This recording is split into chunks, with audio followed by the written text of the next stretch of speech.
Assalamualaikum warahmatullahi wabarakatuh. Selamat pagi, siang, sore, dan malam bagi saudara-saudara dan khususnya pada asisten laboratorium P32 yang sedang melihat video ini. Salam sejahtera bagi kita semua. Semoga kita senantiasa selalu diberikan kesehatan dan kesempatan sehingga dapat menjalani aktivitas dalam kehidupan sehari-hari. Baik, langsung saja. Kami dari kelompok D, sesi D3 dari paralel D yang beranggotakan 2 orang, yaitu yang pertama saya sendiri, Muhammad Nabil Hamadi dengan NPM 1903-110169 dengan partner saya yaitu selanjutnya. Guys, dengan saya Vicky Putra NPM 1971. Ya. Baiklah, di sini kami akan menjelaskan mengenai modul 1 yaitu sterilisasi dan pembuatan zat.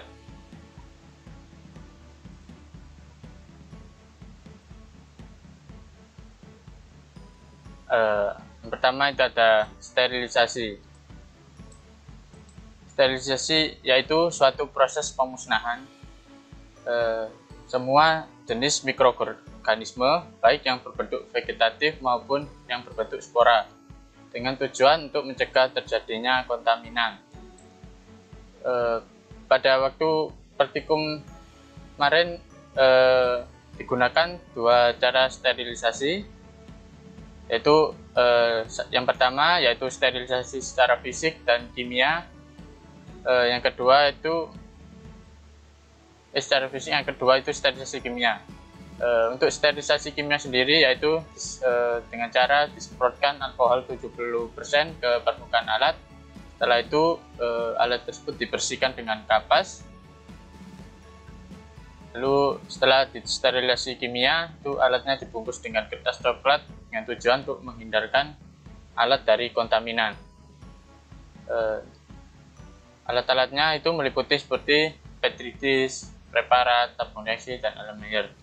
Nah, setelah semua alat disterilisasi kimia, itu kemudian dimasukkan ke dalam oven untuk disterilisasi secara fisik dengan suhu 150 antara 150 derajat Celcius sampai 180 derajat Celcius dengan selang waktu 1,5 jam.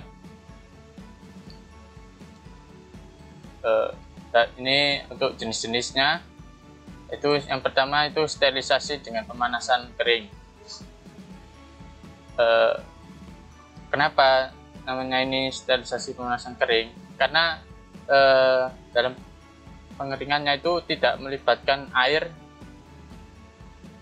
sama sekali. Dalam proses sterilisasi itu tidak melibatkan air sama sekali. Dan ini sistemnya itu menggunakan sistem radiasi sinar inframerah yang bersuhu tinggi. Contohnya yaitu oven, seperti pada alat praktikum sebelumnya. Yang kedua ada sterilisasi dengan pemanasan basah atau lembab. Itu kenapa disebut sterilisasi basah atau panas lembab? Itu karena dalam proses penggunaannya, proses sterilisasinya itu menggunakan media air. Yang ketiga itu ada sterilisasi uap bertekanan. Nah, ini sterilisasi uap bertekanan itu contohnya seperti kemarin itu autoclave, mana proses sterilisasinya itu dengan cara menggunakan prinsip tekanan yang ada di dalam mesin autoclave. Yang keempat ada sistem atau sterilisasi dengan penyinaran, penyaringan. Di sini metode yang atau fase yang bisa disaring itu meliputi fase cair dan udara. Untuk yang udara seperti dalam pabrik-pabrik itu menjaga suatu benda itu tidak tercemar mikroba. Lalu untuk yang terakhir itu ada tambahan, sterilisasi penyaringan ini terjadi pada suhu kamar. Lalu dasar dari metode ini itu proses yang membersihkan larutan atau suspensi itu dari segala macam mikroorganisme kehidupan di alat tersebut. Yang terakhir ada sterilisasi dengan penyinaran, yaitu menggunakan prinsip radiasi sinar gamma jenis cobalt 60. Tentunya itu yang tadi terdapat pada oven. Jadi ini radiasi sinar gamma itu semakin besar intensitas yang dipancarkan, maka daya untuk mematikan mikroorganisme itu akan semakin besar. Jadi ini terbilang cukup efektif dalam membunuh mikroba. Contohnya lain itu kita bisa menggunakan sinar UV. Untuk penerapannya itu ketika sebelum menggunakan ruangan itu diaplikasikan sinar UV untuk membersihkan atau mensterilisasi ruangan biar tidak banyak terbunuh mikrobanya, sehingga ruangannya itu aman. Yang selanjutnya ada pasteurisasi. Pasteurisasi adalah teknik sterilisasi yang biasa digunakan untuk larutan-larutan yang mudah rusak. Apabila terkena suhu tinggi, itu lebih tepat digunakan untuk susu dan produk susu. Pasteurisasi ini tidak membunuh semua mikroorganisme pada susu, namun menguranginya, sehingga akan lebih tahan lama jika disimpan. Nah, pasteurisasi ini ada dua jenis ya. Yang pertama itu ada metode lama atau Louis Pasteur, itu dengan prinsip memanaskan suhu 63 derajat Celcius selama 30 menit. Yang kedua ada flash pasteurisasi, yaitu pemanasan cepat pada suhu sekitar 72 derajat Celcius selama 15 detik, lalu didinginkan dengan cepat. Selanjutnya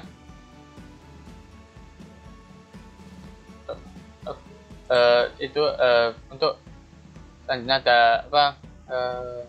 selain pasteurisasi itu ada yang namanya proses disinfeksi, yaitu sejenis proses membunuh mikroorganisme yang bersifat patogen, namun tidak dapat membunuh mikroorganisme sampai dalam bentuk sporanya. Jadi hanya sel vegetatifnya saja. Baik, untuk selanjutnya ada oven. Perbedaan hot air oven dan autoclave. Sini oven itu berfungsi sebagai alat sterilisasi dengan prinsip panas kering. Umumnya alat-alat yang disterilisasikan dengan oven adalah alat-alat laboratorium seperti cawan Petri, pipet dan lain-lain. Digunakan sterilisasi udara kering ini dengan tujuan itu membebaskan alat-alat dari segala macam kehidupan mikroba tanpa kelembapan atau tanpa media air. Dan cara menggunakannya yaitu dengan memasukkan alat-alat yang telah dibungkus dengan kertas yang akan disterilkan dalam oven dan menyusunnya pada rak. Lalu autoclave sendiri yaitu alat untuk mensterilkan berbagai macam alat dan bahan yang digunakan dalam mikrobiologi dengan menggunakan uap air panas bertekanan. Prinsip kerja alat ini yaitu dengan menggunakan uap air panas bertekanan untuk membunuh dan menghilangkan kotoran dan mikroba yang terdapat pada alat atau bahan yang akan digunakan dalam praktikum atau percobaan. Nah, untuk gambar di bawah ini ada gambar autoclave dan yang atas itu merupakan gambar oven. Baik, untuk selanjutnya kelebihan dari oven yaitu prosesnya itu fleksibel dan dapat diprediksi tergantung pada suhu yang diperlukan. Lalu peralatannya ekonomis, banyak tersedia dan umumnya mudah digunakan. Namun kekurangannya itu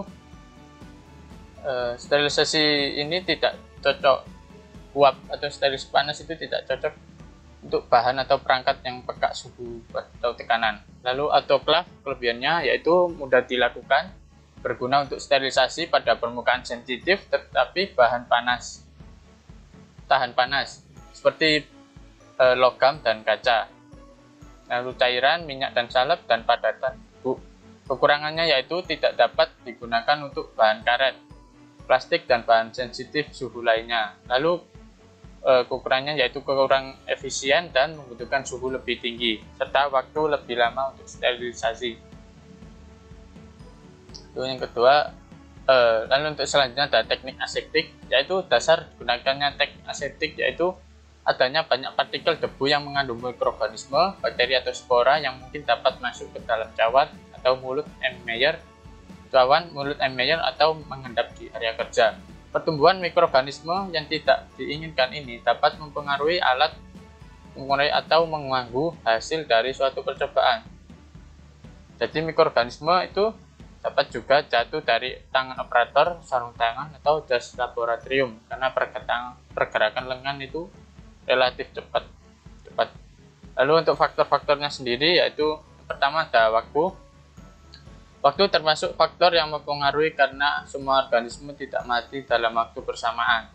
Waktu minimum pada suhu sterilisasi diperlukan untuk membunuh semua mikroorganisme.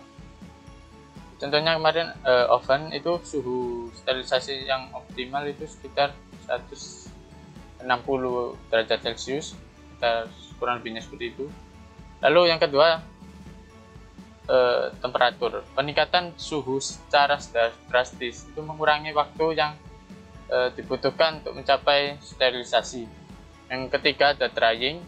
Peralatan harus kering sebelum dipindah dari alat sterilisasi kondensasi adalah hal alami yang terjadi ketika menyentuh permukaan yang lebih dingin selama proses pemanasan. Yang keempat ada kelembapan, yaitu kelembapan memiliki pengaruh yang kuat pada kemampuan untuk denaturasi protein. Yang selanjutnya ada aplikasi sterilisasi. Dalam industri proses sterilisasi dapat diaplikasikan dalam industri susu. Sterilisasi parsial biasanya digunakan dalam industri susu yang menggunakan metode UHT atau ultra high temperature. Proses UHT ini digunakan untuk mematikan atau memusnahkan semua bakteri pembusuk maupun patogen serta spora dari mikroorganisme tersebut. Untuk selanjutnya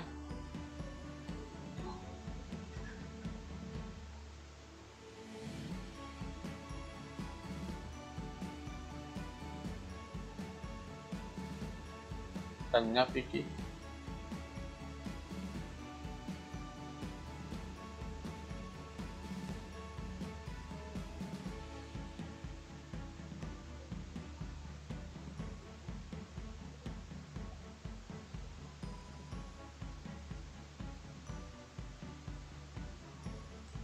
Oke, selanjutnya ini untuk hasil pengamatan, tabel hasil pengamatannya.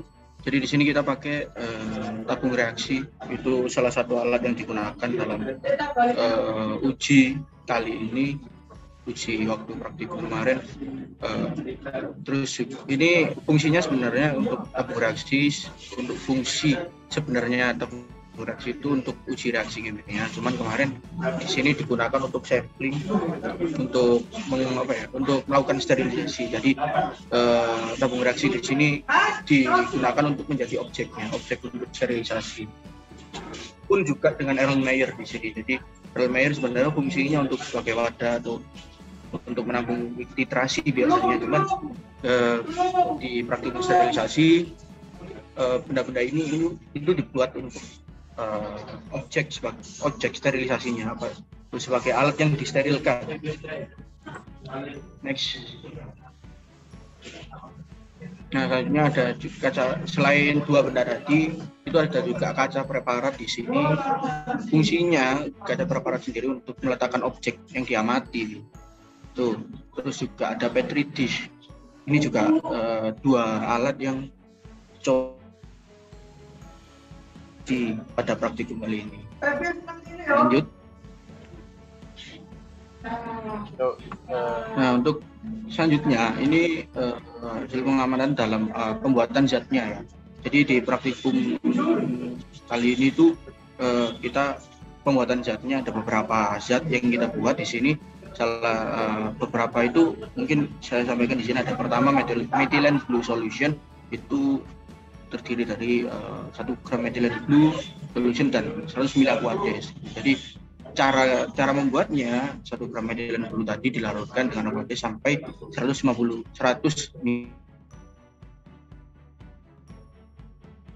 liter. Di samping, pada gambar di samping, zatnya larutannya berwarna biru, jadi dia juga berfungsi sebagai zat pengecatan. Lalu juga ada di sini crystal violet solution, terdiri dari 1 gram kristal violet dan juga 100 ml aquades. Gimana cara membuatnya? Nah, jadi 1 gram kristal violet tadi dilarutkan dengan aquades hingga 100 ml. Nah, hasilnya seperti dilihat pada gambar, dia berwarna ungu. Nah, sama halnya seperti metilen blue, dia sebagai zat pengecatan juga. Lanjut. Lalu selanjutnya ini ada larutan Hatcher's Crystal Violet Solution. Jadi larutan yang A itu terdiri dari 2 gram kristal violet dan 20 ml alkohol 95%. Sedangkan larutan B-nya itu terdiri dari 0,8 gram amonium oksalat. Jadi di sini cara membuatnya, pertama untuk larutan A itu 2 gram kristal violet tadi dilarutkan dengan alkohol 95% sampai dengan 200 ml. Terus untuk larutan B-nya kita di sini 0,8 gram asam oksalat tadi dilarutkan dengan aquades hingga 80 ml. Nah, hasilnya berwarna ungu. Jadi seperti yang dilihat pada gambar di samping, itu berwarna ungu. Dia juga berfungsi sebagai zat pengecatan violet larutan. Lanjut. Nah, selanjutnya ini ada asid alkohol, terdiri dari bahannya itu terdiri dari 30 cc HCl 3% dan 100 ml alkohol 95%.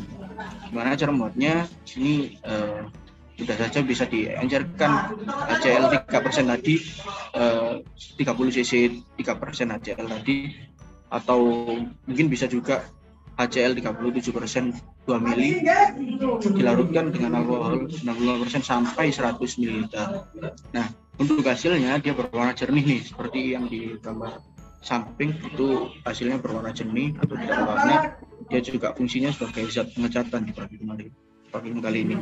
Terus yang selanjutnya ada Lugol's Iodine Solution, itu 1 gram, terdirinya dari 1 gram I2, 2 gram KI dan juga 200 ml aquades. Nah, cara pembuatannya kan I2-nya tadi berupa padatan, jadi di sini digerus 1 gram I2 dalam 2 gram KI, lalu dilarutkan dengan aquades sampai 100 ml. Hasilnya di sini berwarna coklat, bisa dilihat. Jadi di kiri, gambar kiri itu hasilnya berwarna coklat.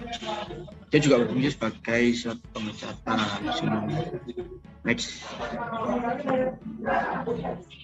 Untuk yang selanjutnya ini ada Luvert Methylene Blue Solution.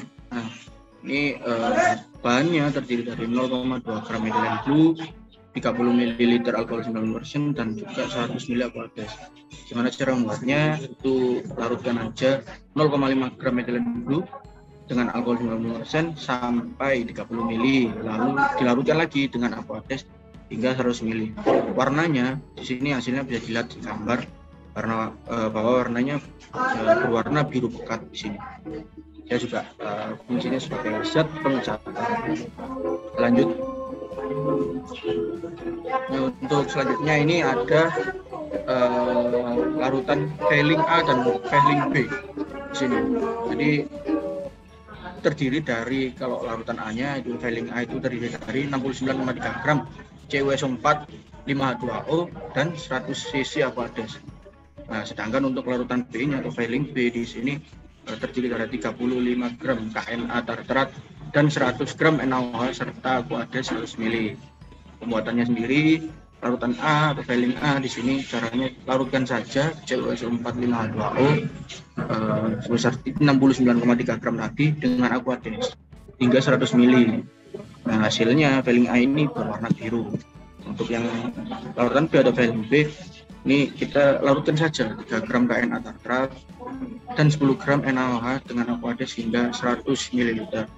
Nah, Failing B berbeda dengan Failing A yang tadi berwarna biru. Failing B-nya di sini berwarna bening. Jadi dia untuk mengidentifikasi glukosa dan sukrosanya. Lanjut. Selanjutnya ini ada pembahasan berdasarkan dari tabel pengamatan tadi, dari praktikum sterilisasi kali ini itu pembuatan zat dengan metode yang digunakan itu seperti yang dibilang sama Mas Nabil, teman partner saya tadi di awal, kalau sterilisasinya di sini dibuat sterilisasi panas, nggak panas kering dengan alat air oven. Jadi sebelum mulai sterilisasi tadi, percobaan itu dicuci terlebih dahulu. Terus alat yang mau disterilisasikan tadi itu disemprot dengan alkohol 70%. Disemprot dengan 70% agar terbebas dari mikrobanya. Terus kemudian setelah disemprot tadi dilap atau dikeringkan dengan diusap pakai kapas. Di situ setelah itu alat yang tadi sudah disemprot dan juga sudah dikeringkan itu dibungkus dengan kertas coklat.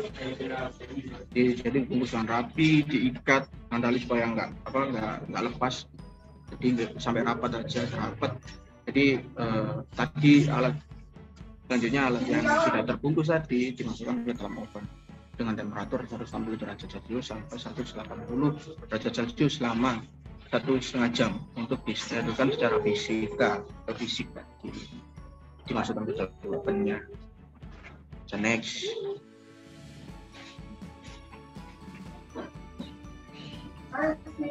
Nah, untuk pembahasan dalam pembuatan larutannya tadi terdapat beberapa larutan kan tadi, di antaranya ada Velin A dan B, terus ada kristal violet, methylene blue, ada larutan acid alkohol, Lovers methylene blue, Lugol iodine, ada Ujers kristal violet. Nah, itu larutan-larutan itu dibuat dengan cara ditimbang sesuai konsentrasi yang diinginkan dan dilarutkan atau mengecerkannya dengan pelarut itu. Ya, untuk selanjutnya pembahasan yaitu pada metode sterilisasi alat dengan panas kering dengan alatnya itu yaitu oven, itu didapatkan hasil yang sesuai teori yang telah ada. Lalu dilakukan sterilisasi kimia dengan menggunakan alkohol 70%.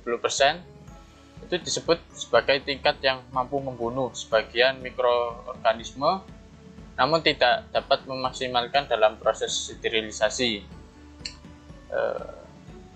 Apabila kita menggunakan alkohol 100%, itu alkoholnya itu lebih cepat menguap. Jadi sebelum disterilisasi itu sudah menguap duluan. Jadi lebih memilih alkohol 70%, itu alasannya seperti itu. Lalu untuk menurut penelitian yang dilakukan oleh Aji pada tahun 2017 mengatakan bahwa alkohol 70% itu belum dapat menghancurkan spora pada bakteri. Lalu kemudian sterilisasi dapat dioptimalkan menggunakan proses sterilisasi dengan oven atau hot air. Suhu sesuai literatur itu secara umum yang digunakan itu sekitar 160 derajat Celcius sampai 180 derajat Celcius, di mana akan menguapkan air yang ada sehingga alat tidak lagi lembab dan dapat menghancurkan spora pada mikroba sehingga bakteri atau kuman tidak dapat berkembang. Lalu untuk selanjutnya, pada pembuatan zat, semua zat yang dibuat berikut meliputi larutan Velin A dan B, lalu ada larutan kristal violet, ada larutan asid alkohol, larutan karbol fuksin, larutan methylene blue, larutan Lovers methylene blue, larutan Lugol iodine, dan larutan Ujers kristal violet. Itu sudah sesuai baik warna maupun baunya larutan tersebut, itu secara teoris itu sudah sesuai. Lalu zat tersebut itu berfungsi untuk pengecatan pada jasad renik, sehingga dapat dikatakan bahwa percobaan kali ini itu sudah sesuai dengan teori yang ada. Lalu faktor-faktor yang mempengaruhi sterilisasi hot air oven ini antara lain temperatur dan daya tahan alat. Apabila alat yang disterilisasikan tidak tahan panas, maka alat tersebut akan rusak. Jika disterilisasikan dalam hot air oven dan juga bila temperatur yang digunakan itu terlalu rendah, maka akan membutuhkan waktu yang lama untuk proses sterilisasi dan sterilisasi tidak maksimal. Namun apabila temperatur yang digunakan terlalu tinggi, itu memang waktu yang digunakan itu lebih cepat, tapi ada pengecualian tertentu. Suhu semakin tinggi itu belum tentu waktu sterilisasinya itu semakin lebih cepat, itu belum tentu. Jadi itu selanjutnya faktor pada pembuatan zat. Salah satunya yaitu apabila alat yang digunakan untuk membuat larutan itu tidak bersih dari kontaminan, maka zat tersebut atau zat larutan itu dibuat akan terkontaminasi dan mengakibatkan konsentrasi dan kualitas kemurnian larutan menurun. Terima kasih. Sekian dari kami kelompok C sesi D3 dari paralel D yang telah menyampaikan materi modul 1 yaitu sterilisasi dan pembuatan zat praktikum mikrobiologi. Sekian dari kami. Apabila ada kata-kata yang kurang berkenan dan sikap yang kurang sopan, kami mohon maaf. Terima kasih atas perhatiannya. Assalamualaikum warahmatullahi wabarakatuh.